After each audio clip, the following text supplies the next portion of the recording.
present a course for television.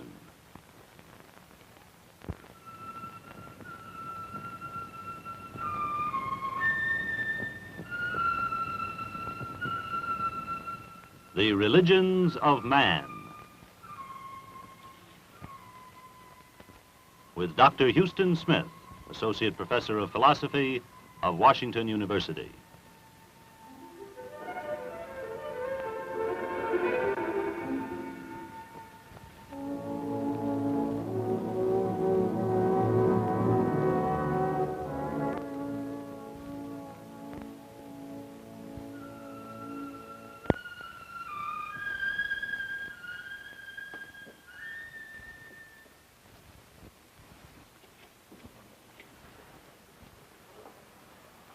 Last week we were discussing the Hindu concept of man's destiny as being union with God, and we're talking about the four paths to this union: the path of knowledge, the path of work, the path of love, and the path of psychological exercises.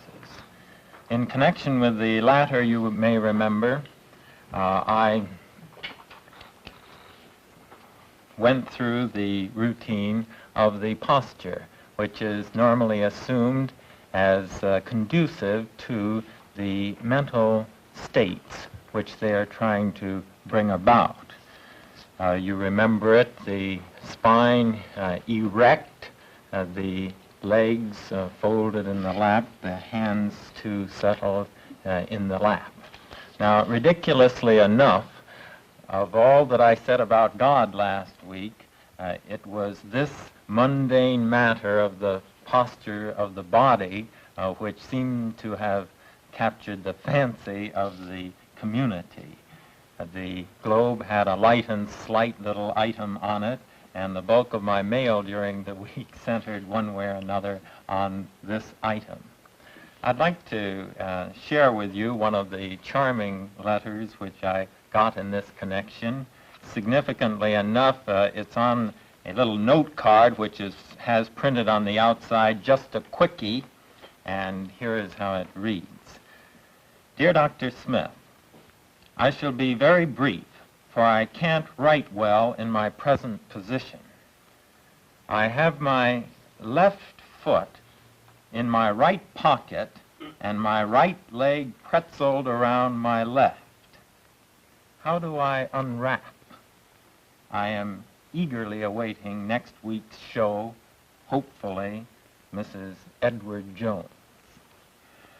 Well, this is a whimsical note which I enjoyed very much, but I bring it in for purposes other than that, really. I bring it in because it raises what is really a very serious point in a way.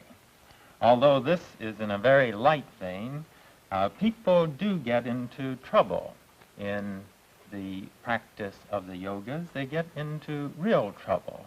They find themselves bogging down, not making any progress as they feel for long stretches, periods of aridity they are sometimes referred to. And whenever this happens, whenever people get into trouble, this raises two very serious questions. One is, will I make it? Will I get through to my destination? And the other is, how long do I have to achieve my goal? Now, it's these questions that I would like to turn to this evening. In order to get the Hindu view on these questions, however, it's necessary for us to introduce some of the basic philosophical concepts in Hinduism. And that will be the task which is before us on this third and final lecture on Hinduism. Now, let's begin with these two questions. Will I break through? Will I make my destination, which is liberation of the human spirit, union of the spirit with God, and second, how long do I have to do this job? It will help us to get the Hindu view on this if we look first at the Western religious answer to these questions. What do Western religions say about this matter? Will I make it? Will I, to use the usual religious parlance, will I get to heaven? Well, the Western answer, as we all know, is some do and some don't. There's a fighting chance, there's a very good chance, if I put myself into it wholeheartedly, that I will attain the goal. But there's never any thought of inevitability about this process. Some are lost, and they are really lost forever. There is in the West the concept of eternal damnation. There is, therefore, a kind of irrevocable quality about this question and the answer to it. As to the question of how long do I have, the West's answer, again, is familiar to all of us. I have one lifetime, the duration, the span of my present life, during which I will either reach or I will forever miss the goal of life. Now, these two factors, the factor of the possibility of missing the goal plus the fact of one lifetime to reach it or to miss it, introduces a kind of fateful quality to the Western sense of time. Well, this comes out in many, many ways. In the poignancy that suffuses the West as it thinks of time.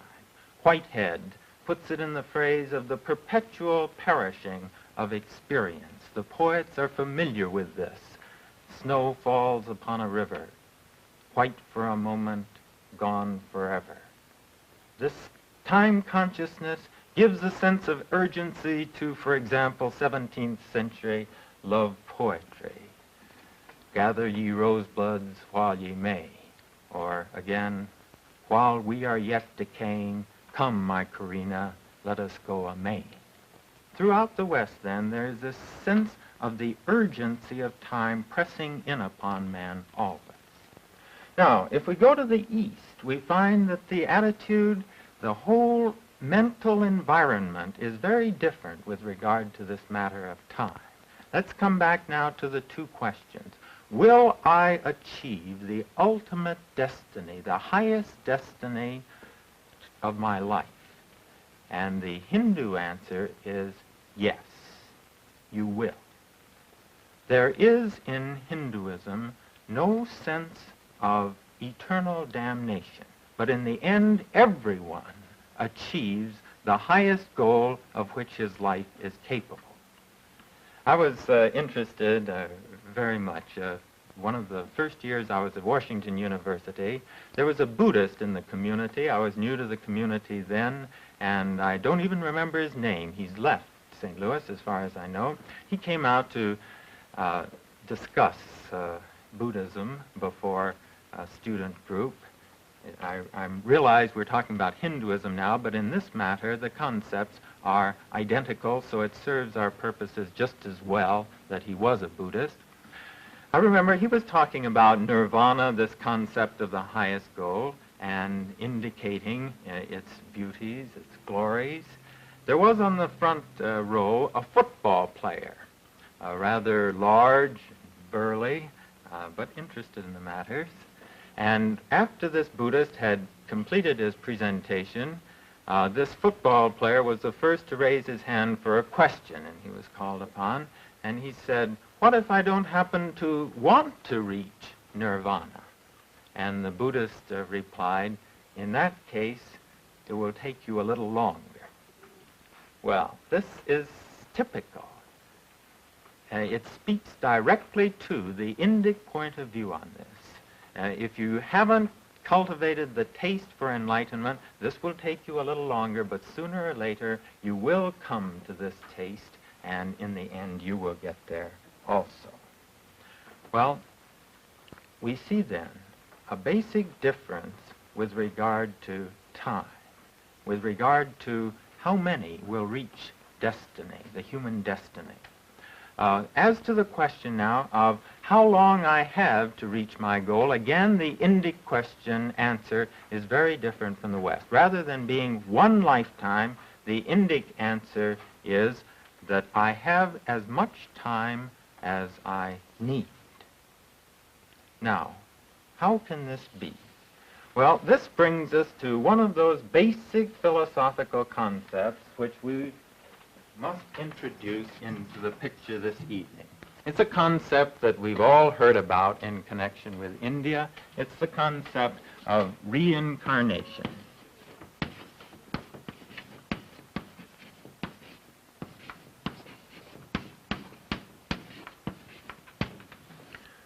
What does it mean? Well, look at the word. This carnate has to do with the body.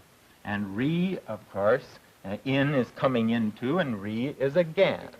What it means is that the spirit of man is not indissolubly wedded to a single human body. That on the contrary, the soul of man moves through, passes through a succession of human bodies.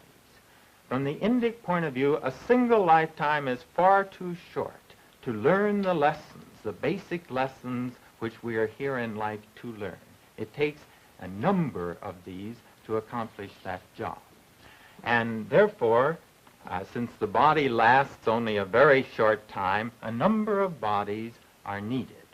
The concept, to put it rather crudely, is like that of our bodies passing through a number of suits of clothes. When we wear out a suit of clothes, we don't figure that our life is through. We simply don a new suit of clothes.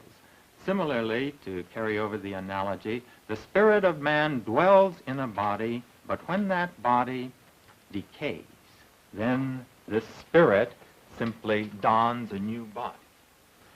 Now, what are we to think of this concept? Is it something that, I don't say that we can believe, but is it something that we in the West can take seriously? Belief is another matter.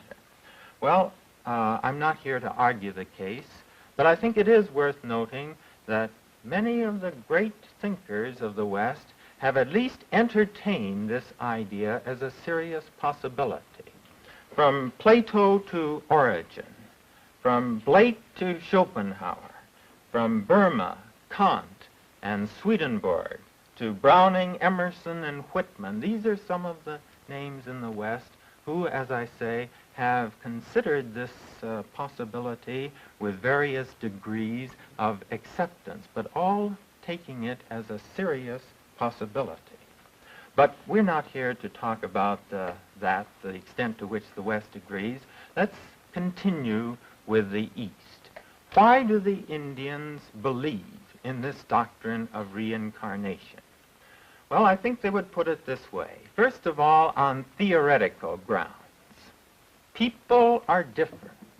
And we come up against that stubborn fact time and time again.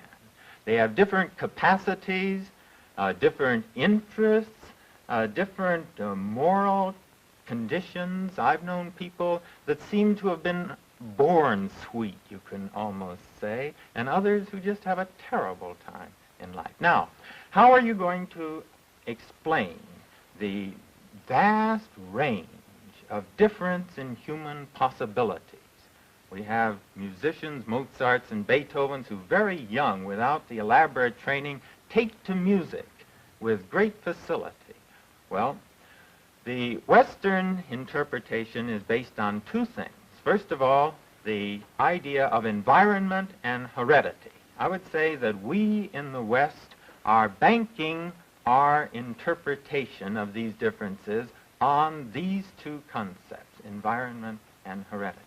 Well, here the Indians would simply say, well, that may be so. You may be right that those two could exhaustively account for these differences, but you haven't by any means proved the case as yet that these two factors can do the accounting job.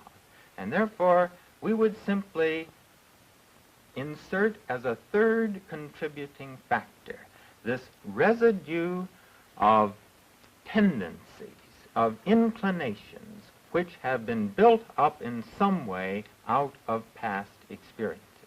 Now, there's another reason. That's the theoretical point I think they would want to suggest. But they would also, I think, say that there is a moral point, too. And that is that without some sort of concept like this, it is very difficult indeed to argue to maintain the case for a moral universe, because people simply do not have the same opportunity. Some are born handicapped in one way or another, and either you have to say this is just chance, someone got the hard breaks. Either you have to just dismiss it to chance, or if you're going to sustain the moral factor, you will have to say that somehow responsibility for that was developed in their past lives, and also that what they do in this life will bring them, if they react to their challenge in a creative way, to a better condition in the life to come. There are then, I think they would want to say, two reasons for, at least these two reasons, for entertaining this as a possibility. Now let me ask another question. Do we, from the Hindu point of view, do we return at once? That is, are we reborn? When we die, are we reborn into another body at once? And their answer is no. Here we need to really get a simple diagram of their view of the universe. It centers in this world as we know it, the world of action, as they would say, this world of experience here and now. But that's not all there is to reality. Above this world, there are finer worlds. These are also material worlds, but they are too subtle in their material nature to be seen by the eye or picked up by the instruments. Also, below this realm of action, this world as we know it, there are lower worlds. Now, when the spirit of man leaves a body, from the Hindu point of view, if it has lived a good life, it will go to one of the upper worlds. If it has lived poorly, it will go to the bottom, one of the lower worlds, where the experiences are less pleasant. But these upper and lower worlds are not worlds of action. You don't do anything in these worlds. These are simply realms of experience, where if you have lived well, you enjoy the fruit of your action. If you have lived not so well, then you suffer the consequences for a duration. But after staying the duration in one of these realms, then you return again into the realm of action. And if you lived well in the past life, you will be reborn with more favorable dispositions and tendencies. Salvation, however, according to the basic Indian view, lies outside of all this, because this is all material. Ultimately, when liberation comes, the spirit is relieved of all material encumbrances, and then he enters into direct union with God. Now, while we're on this cosmology, let me just introduce a couple of other points about it so we can get the Hindu perspective. There is in the Hindu outlook what they call the day of Brahma and the night of Brahma. By that they mean that this material world isn't constant. Rather, it's sort of like a gigantic accordion. It will swell out and expand for a period, a long period, but then after having been in this expanded state, it will then collapse and go into what they call the night of Brahma, or God, the night of Brahma, in which it is in pure potentiality. It is latent. Now, there are some very interesting parallels between this view and contemporary scientific views. I have here a little note from the Scientific American of last summer. And here is what this note says about the universe. Thus we conclude that our universe has existed for an eternity of time, that until about 5 billion years ago It was collapsing uniformly from a state of infinite rarefaction. That is, that it was returning into this state which the Hindus would call the night of Brahman. That 5 billion years ago, it arrived at a state of maximum compression in which the density of all its matter may have been as great as that of the particles packed in the nucleus of the atom, that since 5 billion years ago, it has been expanding.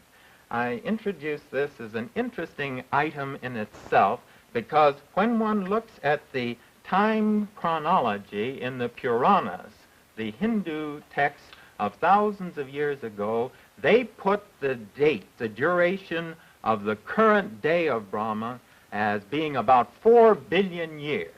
And this coincidence between their hypothesis of 4 billion years for the present outflowing state of the universe and the scientific view of the Western world as coming to 5 billion years is a very striking, it seems to me, convergence in the two outlooks.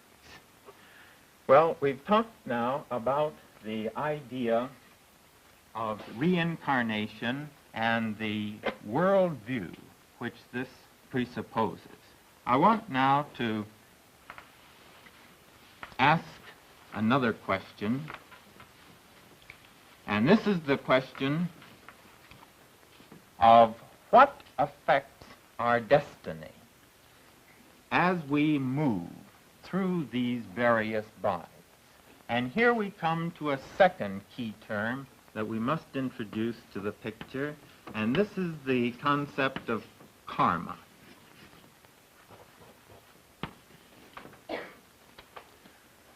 Karma, briefly, is the law of cause and effect as this pertains to the moral and spiritual realm. This is something we're very keen about, cause and effect. Our Western science has made us very alert to ideas of cause and effect. Well, the Hindus here are extending this law, applying it to the realm of man's moral and spiritual life as well. Well, we do the same thing. We have in our own tradition such phrases as a man sows, so shall he reap. We have, too, the idea, sow a thought and reap an act. Sow an act and reap a habit. Sow a habit and reap a character. Sow a character and reap a destiny. Well, this is essentially the idea of karma. But they carry this to absolutely complete terms. And what I mean by that is they would say that a man is fully responsible for his present condition. Where he is in his present state is the result of what he has thought and what he has done in the past.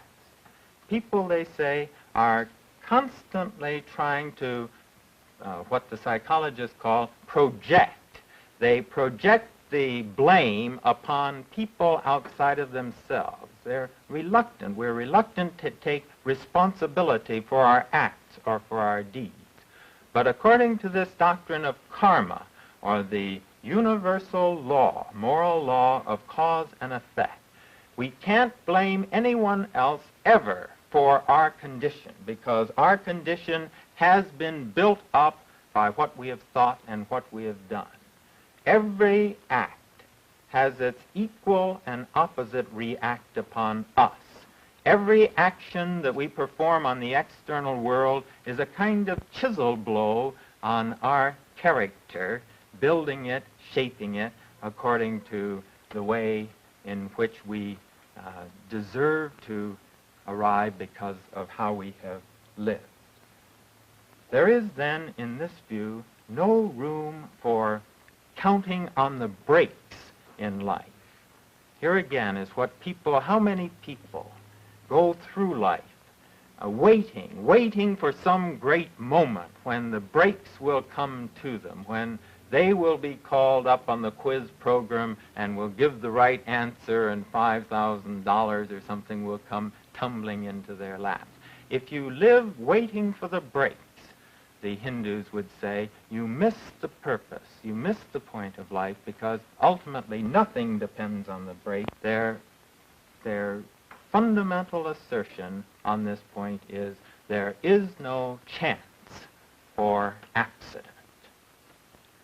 All right, now these then are two of the key ideas which underlie the Hindu concept of life and religion. Let me now, as we come into the closing minutes of this third and last lecture on Hinduism, try to recapitulate some of the basic theses in their religion. First of all, the Hindu view of God. Ultimately, God is infinite. He is beyond all we can think or even dream. But this doesn't help too much because we need to imagine him. We need to think of him in some way. C.S. Lewis, the British literary figure, says something very pertinent on this point. He says that when he was small, his parents asked him, told him, as a matter of fact, to think of God as infinite because all forms would limit him. He said, I tried as hard as I could, but the closest I could come to thinking of infinity was an infinite sea of gray tapioca. Well, the Hindus would agree. Yes, the mind reaches out after symbols, and there's nothing wrong in that. And therefore, it's all right to symbolize God. Here is one symbolization right here, the figure of Shiva that we've seen many times. It's all right to think of these images, but they must be reminders of God. As the Bhagavad Gita says, the countless gods are only my million faces. Ultimately, the highest symbol is this symbol that we have encountered before of Om, signifying infinite existence, infinite awareness, infinite bliss. This is God.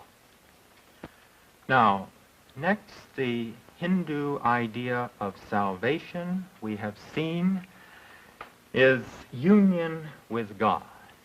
There are, however, two ways in which this union of the spirit with God is conceived in Indian religious thought. One is the idea of complete merger.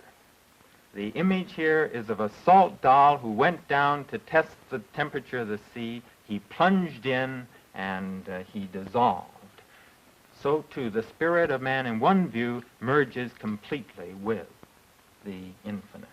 The other view is it retains a slight distinction, and as they say it in that form, I want to taste sugar, I don't want to be sugar. Well, this, in a few three brief and inadequate lectures, I have tried to distill the results of about a decade of trying to understand the Hindu outlook on life. Only I could be fully aware of how sketchy, how inadequate has been. Some of you will leave the matter here. Some will have been stimulated to look further for yourself. But tonight, as we leave Hinduism, let me close with the climactic assertions of this religion.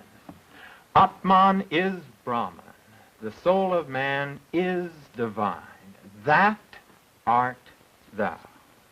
As the Upanishads put it, he indeed, the Lord who pervades all regions, it is he again who is born as child, and he will be born in the future. He stands behind all persons, and his face is everywhere. The self-luminous Lord, who is in fire, who is in water, who has entered into the whole world, who is in plants, who is in trees, who is in the heart of every man. To that Lord, let there be adoration.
Religions of Man is produced by Washington University and KETC, Channel 9, the St. Louis Educational Television Station and Production Center.